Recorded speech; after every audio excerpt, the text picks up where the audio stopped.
Do it. Do it. This counts as Smoke Sesh number 1. The Natural Habitat Podcast.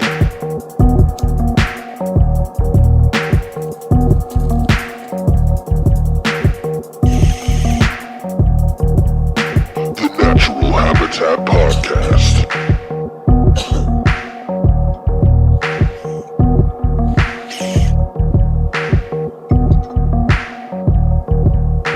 The Natural Habitat Podcast.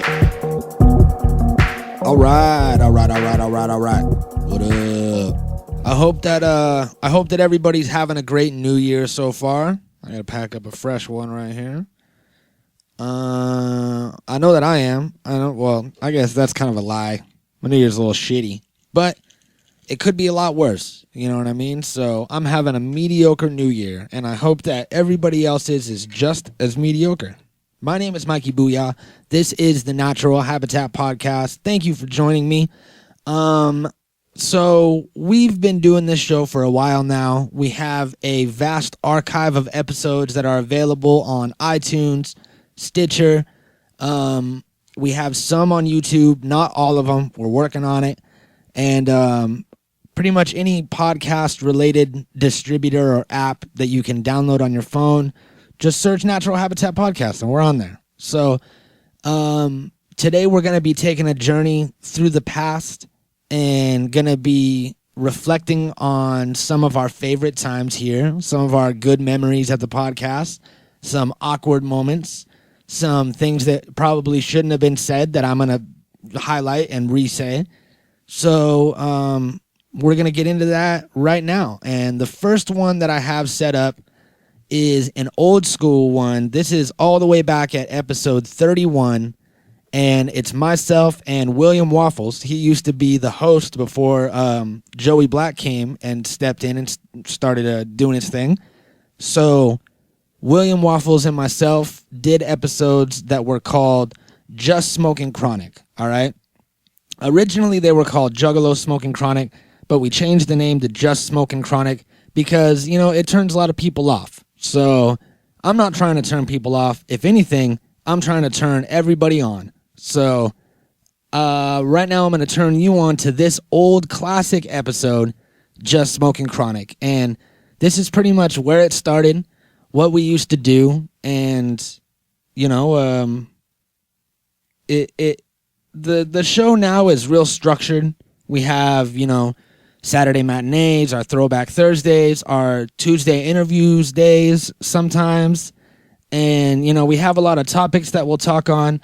We didn't really used to do that. We just used to get high and just do stuff like this. Here, check it out. Check it out for yourself. But. Chicken butt? But. It It sounds like I'm in Super Mario and I'm just jumping on the spring. But. Did we start? Did we start already? But. So you gotta jump really fast. How many Super Mario sounds can you do? Is that the only one? Hold on. Doodle-dee. No? Is that one? One? Which one? What is it? I'm trying to think. Let me think. You gotta tell me. Let me rack my brain. I could do. When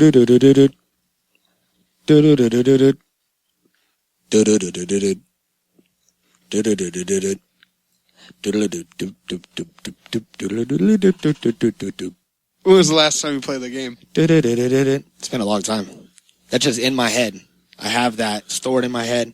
Instead of vital information, facts, my social security number, or, you know, things that I should remember, like my fiance's phone number. I don't remember that, but I remember every single note to the second level. It's Super Mario Brothers World 1, Level 2.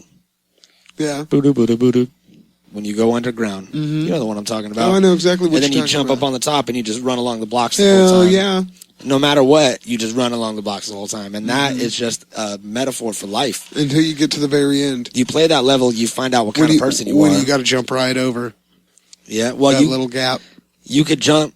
Well, you gotta get on the thing, the little bridge that goes up and down. Are you gonna test out we have All right, check it out. William Waffles has a new arm that we installed on. New. It's not like a robotic arm on his body like Jax from Mortal Kombat. But That's pretty cool. I wish it was. We all just... Maybe next time. Maybe next time. But I mean, we'd have to get rid of my arm, though, right? No, I need the...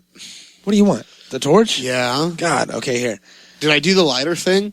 Yeah, you made a lighter noise with your hand. Well, it is a lighter. It's just a larger lighter. You did like a one-man thumb wrestling with your hand, which means lighter. So we have a new arm installed on William Waffles' Bill's microphone stand, and it's a little swinging arm that he can swing back and forth. See, and hopefully it doesn't make too much noise, so that he can lean forward and take dabs. Heat up the nail, and there's no fluid in there. Oh man, it's gonna be a tough one. Here, I got fluid right here. Here, you could do that. So we're trying a new thing, but what is going to happen is that coming up very, very soon in the show, we're going to have an episode of Cough Break. Because if you're taking dabs while you're recording, that's a bad combination. All right, well, there it is. That's some old school shit. And as you can see, we've been taking dabs since the beginning. Ever since day one. Been A1 since day one, bitch. And...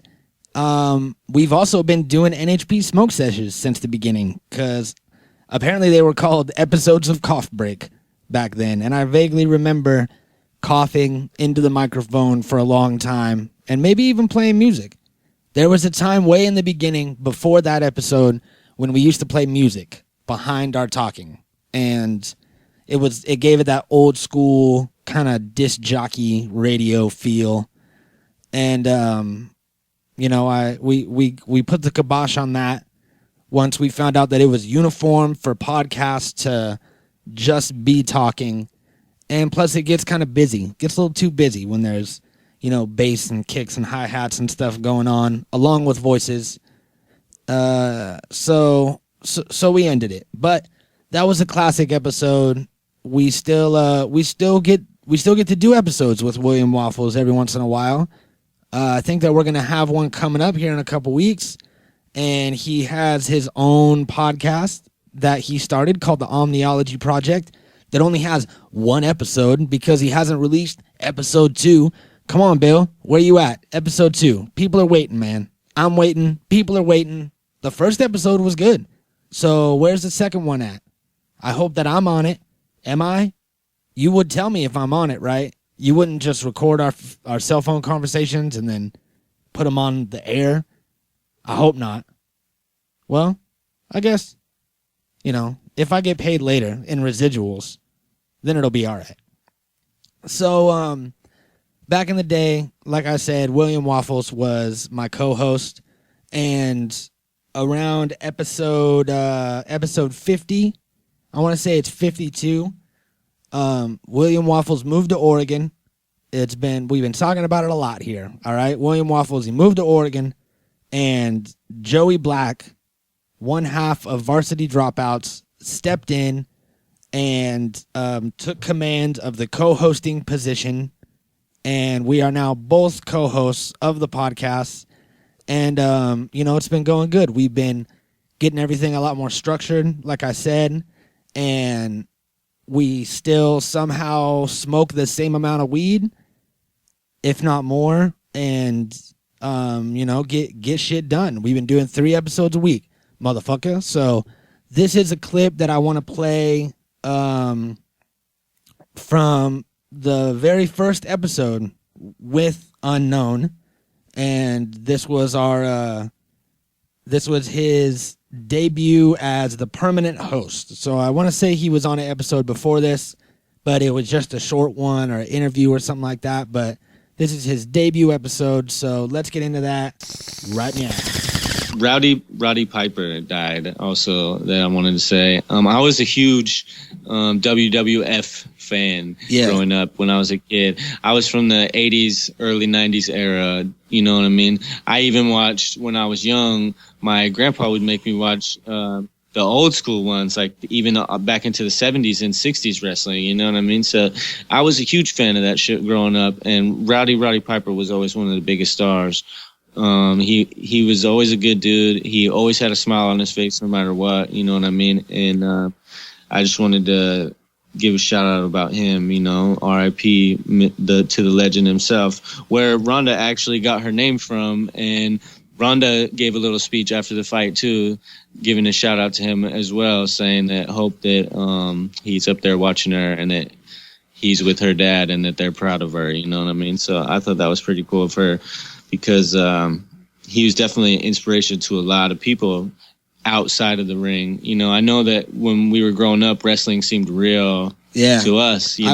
I was definitely a big fan of wrestling in the same era with, you know, The Undertaker before he turned into a biker and when he was really dark still. And, you know, when Triple H got put in a wheelchair and, you know, all that shit. That's when I was a hardcore wrestling fan. That shit seemed real, and these guys were heroes, man, and fucking Roddy Piper was one of them. Yeah, man. Those were the good old days. You know, the nostalgic good old days back in the day. And then Randy Orton came and fucked everything up. Yeah, you know, like it's hard to see the way that it turned out and how fake it became for so long and turn into what it turned into. But now I feel like it's kind of going back towards like an older school sense in some ways. You know, some of the characters are bigger than life still, like especially the ones that are competing in different places, like Brock, you know, being able to go to UFC and become champion and then go back to WWE and just kill it, you know what I mean? And now, what's his name? They went to UFC. I can't remember his name. I'm not sure. I haven't been following up on wrestling. I know that I tried to get back into it like a year ago, and everything was still too theatrical. You know what I mean? Yeah. So. Yeah, some of them I've been able to like stay big stars, like I said, and others are just not impressive. Randy fucking Orton was still there.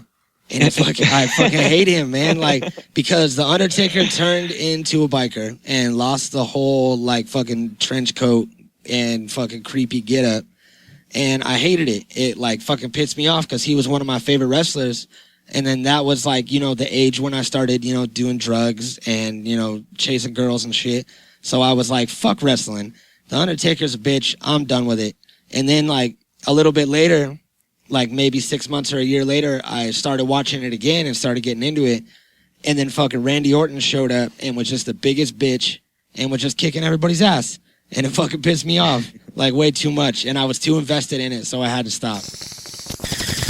You know what? I still stand behind it to this day. Fuck Randy Orton. So when Joey joined the podcast, there was definitely a shift in things. And I think that we found our groove that, you know, with our theme shows and all of these different things that we've been covering over the past few months, you know, 5 months since he came on, I think that we found our thing, like what it is that we are as a podcast, because, you know, I've been doing this podcast for a while and I've been thinking about it. Like when people ask, you know, what's your podcast about? It's like, it's kind of about music, but we don't really, that's just because I do music, and sometimes we'll do musical episodes. I don't know, my voice did some little squeak thing there. That was weird. I wonder if it picked it up. If it did, that's a treat for you. I do musical episodes every once in a while, but it's not exclusively music. It's not like we talk about music all the time and fucking have all this knowledge about musicians. And so then I was thinking, okay, well, it's a weed podcast, but it's not really a weed podcast because we just smoke weed constantly and talk about weed, but we're not like, you know, we do keep up on medical laws and this and that, and I told you what terps was one time, but for the most part, we're no hash church. Like, we're not sitting around talking about all of this crazy ass, getting in depth on the legalities of weed and all the different compounds and shit. Like, we don't really do that, so we're not really a weed podcast either. And I'm thinking about it, and we're not exclusively, you know, a movie podcast or a nostalgia podcast. I think what we are is a fanboy podcast. We're just fans, and that's it. So we geek out on shit, and we just happen to be fans of a lot of different stuff, a lot of different style of things. And there's things that, you know, I'll like a lot that Joey will, you know, kind of be into and be like, all right, yeah, we could do that. And vice versa. So there's a wide range of things that we can cover and just geek out on. And I think that's really what life's all about. Life is about finding art that, you know, I recently said that art is something that makes something about, like, it makes your life more easy to go through. Makes something that is, you know, boring and uncomfortable and, you know, shitty a little bit more pleasant, and, you know, helps you get through your day and whatnot. And you know, we enjoy that shit too. So we like to talk about the things that get us through our day and bring us this joy. And that's really what it's all about, is taking a moment where you could just be sitting at a wall and doing nothing and creating joy and happiness or some sort of feeling out of that moment. So, you know, I think that that's what we are, is we're fans. We're just fans. And that way, anybody that's fans of us are really just fans of things that we're fans of. So we're the same group, you know, we're in the same group of people, and we're on the same level, and I think that's dope, you know what I mean? Not a lot of podcasts can provide that. So, going back into this archive, we have one that it's a few episodes after the one that Bill and I did that we played. And this one is an episode that I got a chance to go out to 805th Recording Studios and interview the one and only Roach Clip, who is a local oddity around here in Central California. He has been on the local hip-hop scene for over 10 years and, you know, doing shows, dropping stuff, albums, dropping important vases, dropping drinks, and he's a real clumsy guy, but every once in a while he'll drop a hot mixtape.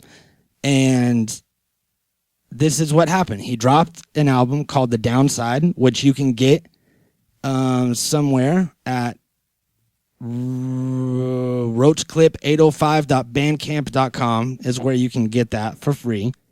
And I caught up with him. We talked about, you know, when we met, when he first got into music and some stuff like that. So let's get into it. Acid Pro. Like, Acid Pro 1.0, dude. Like, this is fucking, you know, however many decades ago. And when we saw that, like... Scoot in on the mic a little bit. Sorry. We saw that, we're like, fuck, man. Like, you can record into your computer, like, legitimately. You know what I mean? Like, this is going to be the way of the future. And it absolutely has been. Yeah, did you see... there was a video with Jim Morrison. Yeah, talking about the beat machines. He's like, oh, I totally think that in the future it's going to be... It'll just be one man with a bunch of machines and, like, tapes and computers, and that's going to be the future of music. And back then, there was, you know, no name for the things that people are using now, you know? Mm-hmm. So he pretty much nailed that bitch right on the head. Yeah, that shit's crazy. I mean, they might have had, like, very basic synthesizers and stuff. Well, they must have, because they fucking played them, but, yeah, you know, no kind of, like...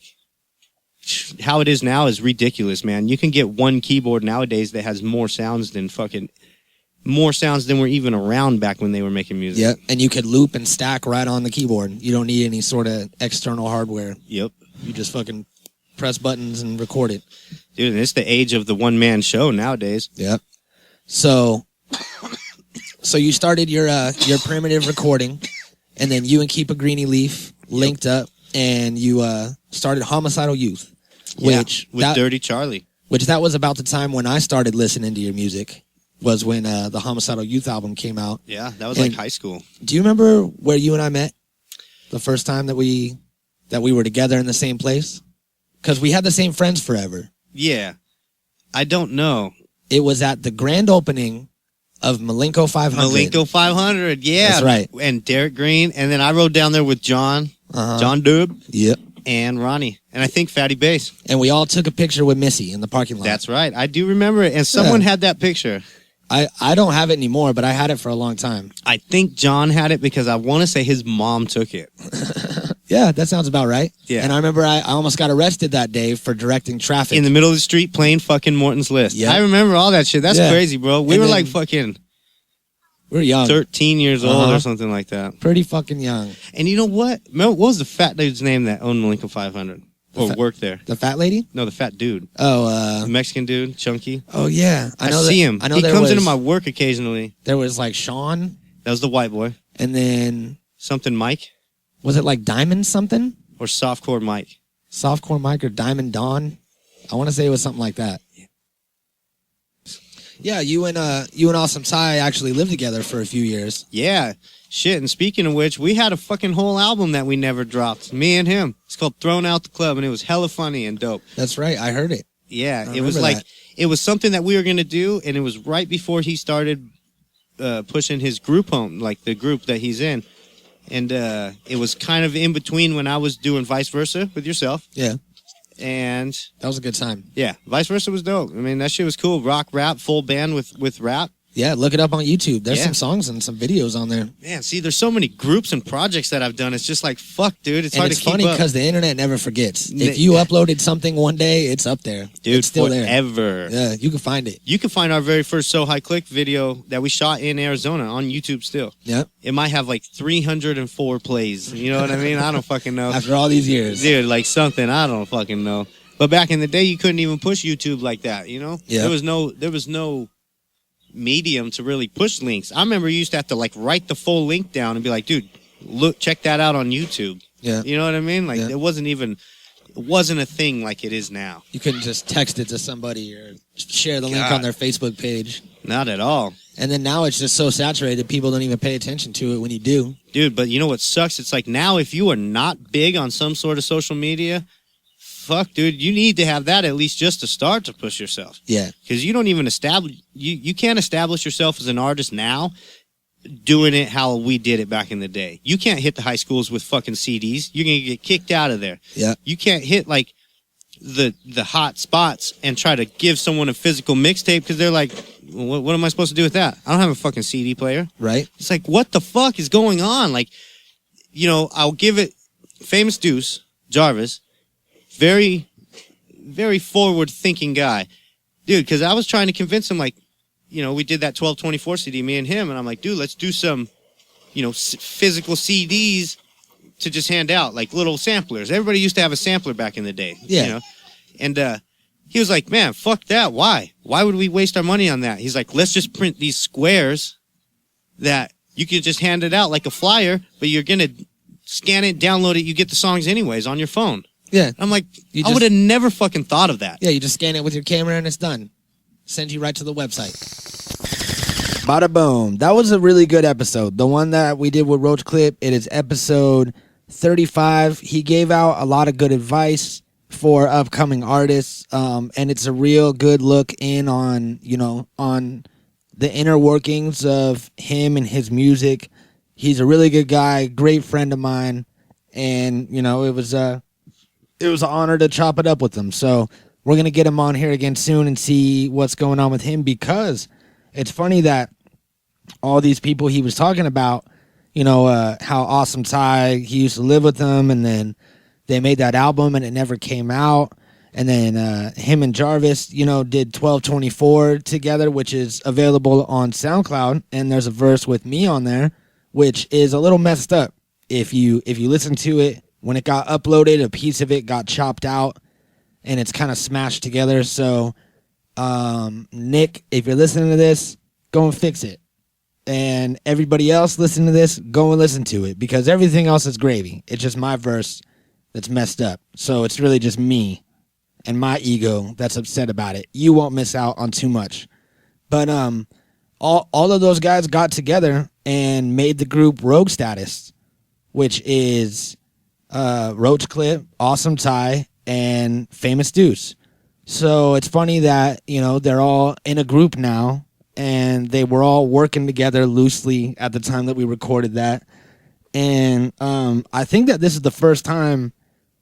I don't know. I don't even know if I'm supposed to be dropping this news, but nobody's telling me not to. We possibly, it's like 99% in the making, that we will be premiering a new podcast on the Natural Habitat Network. And that podcast is going to be with none other than Roach Clip, Awesome Ty, and Famous Deuce, Rogue Status. And it's going to be called The Status Update. So look forward to that. That will be coming hopefully within the next month. And it's going to be dope. So you'll be able to get the inner workings and some knowledge from them. That'll be on a whole nother tip from what we're doing. And I'm excited to hear what goes on with that. All right. Now, on this next episode, this next snippet that we have, it is myself and William Waffles. It's another classic from the archive of us getting high. And this is a amazing story that I told just off the top of my head about getting molested at one of our favorite restaurants around here called Country Touch Cafe. So shout out to Monica. She's going to love this story. And yeah, I guess that's really all the setup that I need. So here it is. With some sides of bacon and a slice of watermelon and a wedge of orange. Oh, sounds fucking delicious. This sounds like something you get at Country Touch, but you also get touched at Country Touch. In the country. Every time I go there, the cook will come out towards the end of the meal. The ladies are always really nice. Yeah. And they'll be they're always someone's grandma is who they remind me of. And they're like, sit wherever you want, dear. And they bring me fucking whatever. And they're all nice and shit. And, they're all out back smoking, like you could tell. Yeah. And then the cook always comes out, and he comes out and he leans over the table and he get real close to my face and he goes, "How was your meal?" And I'm like, everything was really great, man. It's it was really good. Everything was cooked perfectly. Thank you very much. And he's like, "I'm glad you like." And then he puts his hand. No, not yet. He puts his hand under the table with just his finger, and he goes, "Bink," right on my dick, "Bink," and he just like he's ringing a doorbell or hitting a bell at a restaurant or at a hotel to get service. You know what I mean? Bink. And that's pretty fucking weird. The first time I feel this, I'm like, that was obviously a mistake. You know what I mean? This was, he thought I had a napkin or something. He's trying to go the extra mile to provide the service. I don't know, dude. So I let it fly. First bink, everyone gets a free one. You know what I mean? I haven't gotten my free bink yet. You get it. You use it whenever you like. Everyone gets one, okay? Except for girls, because I am happily in a relationship, so I don't want to put out the notion that girls can come and bink my bonk. So anyway, he binks me. I give him a free bink, and then he's still here, right? He's still just standing over the table looking at me, and then I'm like, is there something else I can help you with? And then Michelle kind of nudges me, and she's like, "You're supposed to tip him. You got to tip him." And I was like, "What the I'm going to leave money on the table. What do you mean I'm supposed to tip him? I have to give it to the guy?" So I pull out a $5 and I hand it out to him. And he puts out his hand to grab it. And his hand passes the $5, goes under the table, bink, another bink on my dick. And then I was like, "Okay, sir, I think I understand what's going on here. And you want to, bink my bonk. And I'm just not going to be able to let that happen. I'm really sorry. It's not you. It's me." Oh my. And, this happens every time I come in here. And I come back because... Yeah, so this is a reoccurring thing? Yeah. So he gets a free bink every time? When this guy just plays with your dick after you eat? When you cook me a meal, then your binks start over. You go back to 0. So that's why, I have a lot of binks in my relationship, because Michelle does all the cooking. So every time that I go there and he cooks me, that's why he comes after, because he knows the rule. I've told him. Like, I was like, hey, man, you don't get any fucking more binks unless you cook me something, and I'm full. And then I'll leave, and I'll come back the next day, and he'll be like, he'll cook me up some shit, you know, and then put it out on the table for me. He waits for me to eat it because he knows the rules, and he comes over and he binks me once. And I give him the free one, and he always takes another one. So country touch is a real thing, and it's no joke, man. When they say, come feel the touch of the country, you feel it. All right, so country touch is an actual real thing. And I may or may not get sued for recording that episode. I'm not sure. But we'll see. Only time will tell, right? All right, so this next one is entitled The One Without Obama. And this was during a time when Barack Obama went on to a podcast and did an interview with Mark Maron. And it was a time that it really added credibility to podcasting.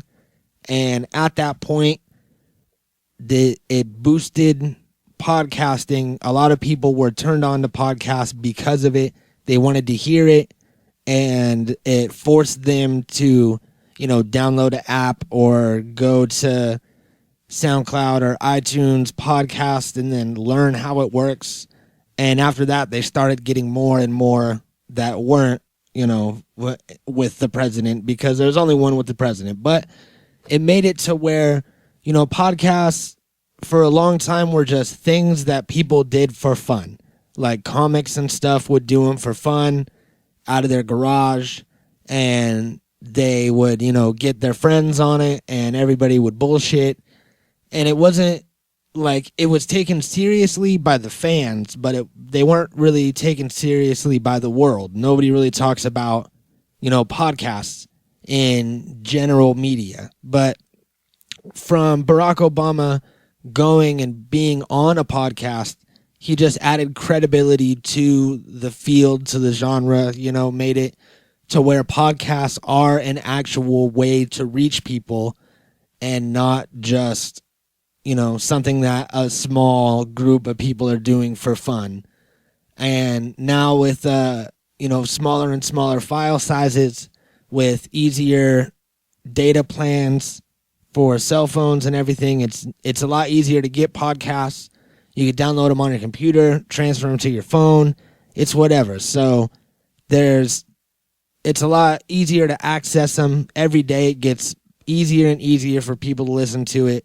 And, he did us a great service by doing that interview. So we decided to do an episode where we also interviewed him, only he was not there.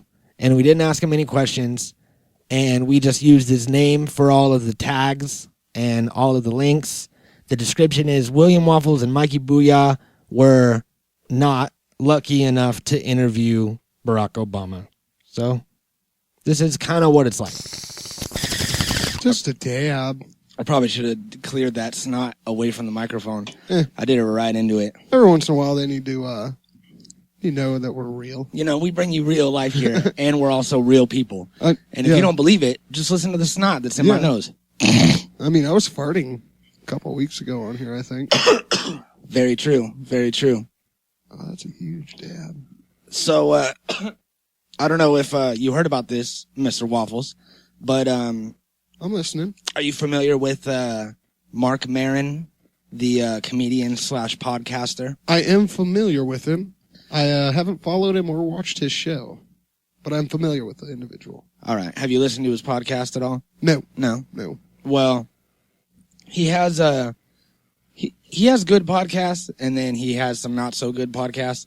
Everybody. I know that he's... except for us. Yeah, of course. Each one of us is a fucking banger. They're all at least gold. Yep. If not more. And so he has like a lot of famous people on his shit, blah, blah, blah. Yeah. Well, yesterday, on Monday, he had the president of the United States of California. Wait, whoa. Whoa. Someone needs to learn their geography, bro. The president of the United States of California's America. The United States of America. Of America. Good old Barry B. Barack Obama. And Barry B? Yeah. Is that what his boys call him? No, that's what I call him. Ah. So yeah, that's what his boy calls him. Me. Barry B. Yo, Barry, Word. call me whenever you're done with all the publicity with Mark. I know all those guys on a first name basis. Just Word. because. Lucky. Just because, so do you, man. It's the podcasting community. We all know each other. Ah, do we? And then now Barry came in and hung out with Mark. So now Mark knows Barry, we know Barry. Ah. You know what I mean? Yeah. Yeah, I know how that works. So, I was sitting down talking with Barry the other day. He said that he's going to do Mark Maron's podcast. Now, first of all, Barack Obama has been making his rounds on TV shows. He's a very pop culture oriented president. Yeah, we were talking about it before we started that he's in the Twitter space and yeah, he's really active on social media. Yeah. Because he's the first president that really had the opportunity to use it. You know what I mean? Like when George Bush didn't know how to use a damn cell phone. And it's like when Clinton was in office, the internet was around, but it wasn't as big. You know, he's not going to go into a AOL chat room and fucking be like, I'm the president of the United States of America. Hey, man. You know what I mean? Hey, Bill Clinton totally would have fucking gotten in some AOL chat room shit. Yeah, anonymously to talk to some ladies, but Yeah. he wouldn't have done it as the president. So, back in the 11th century, there was a Persian king, right, that wanted to invade this territory and like kill this one guy in like a neighboring kingdom, right? Okay. But guy had good soldiers. He didn't want to like lose any of his men doing it, and he didn't want to start a battle. He just wanted to kill this one guy. 300? What? No, I'm not telling the story of 300. Oh, okay. All right. He wanted to kill this one guy, right? So, what he did was he went out into the streets of Persia, and he snatched up, like, young men. Okay. Like, 17, 18. And then fed them a bunch of hash infused, like, baked goods. I know what it is. Okay. And I've actually bought that from a club before. What are you talking about? Marjoram? No. That's not, yeah. It's the marijuana baked good. Yeah. Yeah. Yeah, all right. So they made a bunch of that shit, but they made it with hash. And fucking made a bunch of the marijuana, fed it to the guys. Yeah. Right? What they did is they just walked up to these guys that were on the street and they were like, hey, here's some food. And then they were like, oh, thank you. They ate the food. Then they like went around the corner and waited for the guys to pass out. Okay. Then they would drag them into the palace where these guys have never been. Like the palace is off limits to people in the community, you know? Yeah. So they drag them into the palace. They wake up from their hash nap and they're surrounded by naked women, Ooh. Fountains, bomb Nice. food, grapes and shit. Okay. And then the king comes out and he goes, you guys are dead. So this is heaven. Welcome to heaven. Enjoy. And he leaves. And he leaves these guys here for like a week, right? So they bang these women, eat this food, just enjoy heaven life, right? Okay. And then the king comes back and he goes, hey, I got a job for you guys. I need you to go back to Earth and I need you to kill this guy for me. But don't worry, because if his men kill you, then you'll just get sent back here to heaven. So everything will be good. So I'm going to send you back to like your mortal bodies. And then I need you to do this. And then he would give them a bunch of the fucking hash shit again. They would pass out. And then they'd bring them out in the street again. And they would wake up. And then that was the very first assassin in history. Yeah. And they were called Hashishans. And this king did it like for years. And would just drug these like young men. And then tell them that they were in heaven. Interesting. And then send them back to Earth, and they would have no fear of the enemy because they thought they were going to go to this fake heaven that was created by this like ultimate David Blaine trickster. All right. Well, there it is. That was yet another story that I stumbled through barely. I barely got out. but still pretty interesting and also true, I think. I'm not sure. But this next one that we have is episode number 56, and this is entitled Free the Bacon. It was during Kevin Bacon's penis campaign that he did, and we, for some reason, you guys like this one.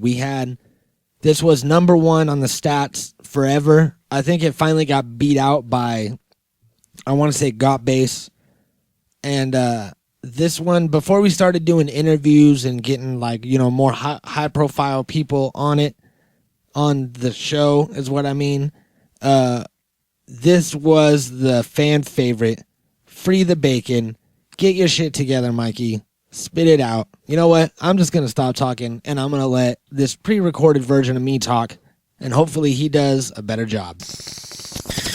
And was looking at Earth and watched the moon go between it and the Earth, and it was illuminated, and we got to see the whole dark side of the moon. Yep. And it still trips me out that the moon orbits around us, but doesn't have like a rotation of itself. And it's just kind of floating out there, which is weird. But I mean, it makes sense. And it just trips me out that, we see the same face all the time. I trip out on space, and it wasn't until I was, in my early 20s that I found out and realized for sure that there is a light side of the moon and a dark side of the moon, and the shit is just always in the same spot. We always see the same features, and it's a trip for all the movement that's in the universe that the moon isn't moving at all. One of the cool things about it, though, is that everybody throughout time has seen the same thing we see. So we get to see the same thing. Nobody else got to see any different. Now we're just getting to see some more stuff, Yeah, that's dope. It's pretty dope to be able to have that nostalgia. Yeah, I think that the moon, that new video that we got of the moon reminds me of when the New Horizons shuttle went past Pluto and finished all of its shit, and then the cameras turned around and it took a picture of it from with the sun behind it, and it looked hella trippy because it was a view that we had never had before. We could imagine it, but nobody's on. We were on the brink of our solar system looking in, and just like that, we can shoot little cameras into space. And fucking, this is brand new technology, you know what I mean? And we're shooting this shit into space and getting back these pictures. And a lot of the shit that, New Horizons, we blasted off, how long was it? 16 years or something like that? Yeah, that many years ago. So think about how old. It's amazing to see. Yeah, how old the technology is. Exactly. Yeah. It's amazing to see the quality of the stuff that's coming back from that far away, from that long ago. It's like our own little portal through time.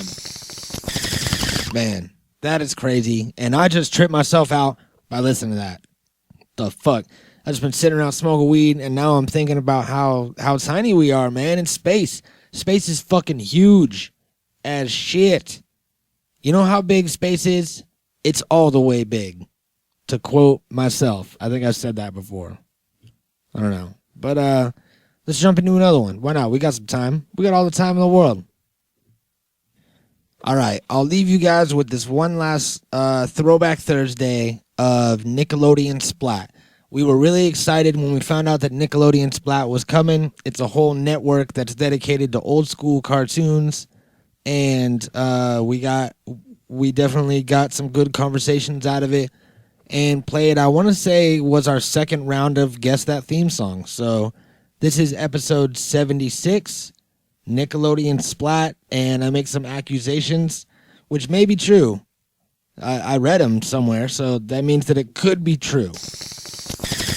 The crew and cast of Double Dare were all heavy drug users, supposedly, according to him, and they would call the slime Gack. After a street name for heroin, And I remember Nickelodeon Gak was a thing. They sold it at the store. And it was a little ball of slime. Nickelodeon Gak. So that shit ran for a while, and they had inside jokes. Like, imagine if we made shit for kids, and we just called it, like, the dank ball. And we were like,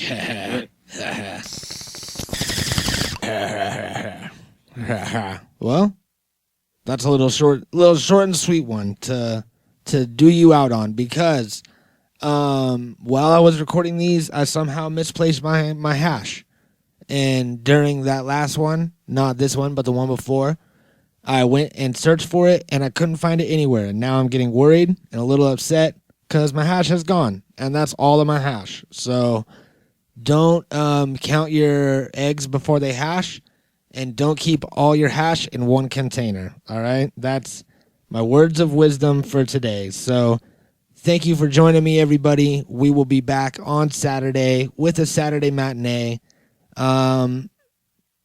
That's about it. That's all I got to say. Enjoy your new year. I love you, and I'll see you later. Peace. The Natural Habitat Podcast.